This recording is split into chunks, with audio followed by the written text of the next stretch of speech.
Our next topic, and really it's the last topic for chapter 1, the topic is infinite limits. It turns out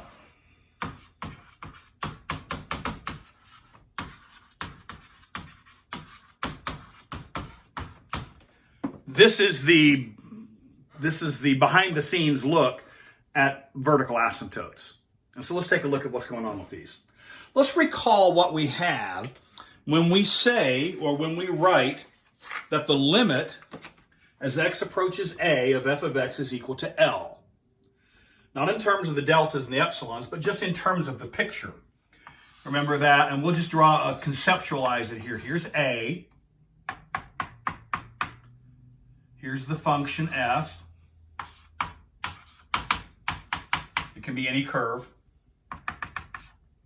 And this is L. Remember the epsilon delta, not the proof business, but just the picture. We're saying that given any epsilon, so epsilon must be given at the start. Given any epsilon, no matter how small. Now I will make my epsilons relatively large so you can see it on the scale. But remember, even though I'm making my epsilons very large, in practice they would be tiny.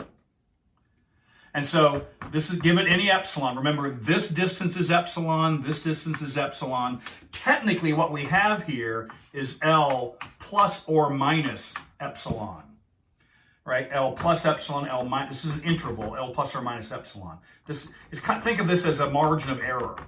Think of this as a margin of error. That's not it exactly, but that's a way to think of it. Given any epsilon, if this is a true statement, if the limit really, really is L, then, given any epsilon, there must exist an associated delta. And in this picture, it might look something like this. This delta and this delta. So what we have here is A plus or minus delta, right?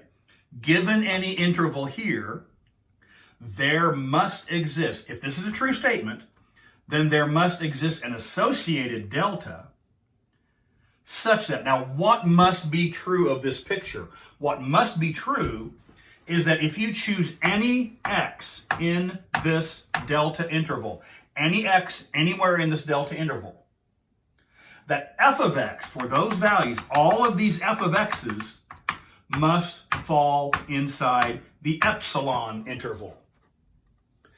If that is true, no matter what epsilon you pick, there will exist an associated delta. If that is true, no matter how small the epsilon you choose, then this limit does equal that value of L.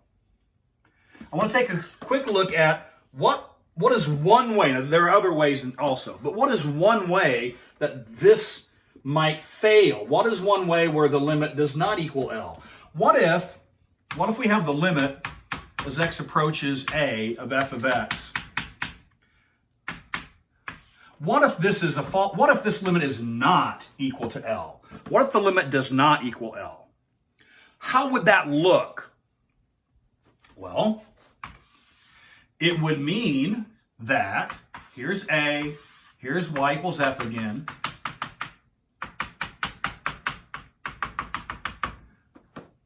And let's suppose L is up here. Now, if the limit does not equal L, that means this is not happening. Well, what is happening over here? What happens is, for any epsilon, there must exist yada, yada, yada. Well, if it fails, then what that means is not all epsilons. If you're given some epsilons, yada, yada, yada doesn't work. For some epsilon, maybe more, but at least one epsilon, it fails. Yada, yada, yada doesn't work. So this structure should not work over here. Well, let's try it out. So here's my epsilon, boink and boink. There's my epsilon. And so now let's work backwards to find our value. This is L epsilon, so this is L plus epsilon. This is, or minus, this is L plus epsilon. And so this is my delta. And what must be true? If this were true, then all of these x values have function values that are inside this epsilon interval. And it looks like everything's working fine. So you think, well, what's wrong here? What's wrong here is this must be true, not just for one particular epsilon. This must be true for every conceivable epsilon. And so what I'm saying is, it is possible to show that this fails. Let's show how this fails. Suppose, here's A, here's the function, here's this value, but let's suppose we take a different value L. So this is not this value. I'm going to show that the limit of A does not equal this number. And the reason is this. I am free to choose any epsilon I like. I'm going to choose a very tiny one.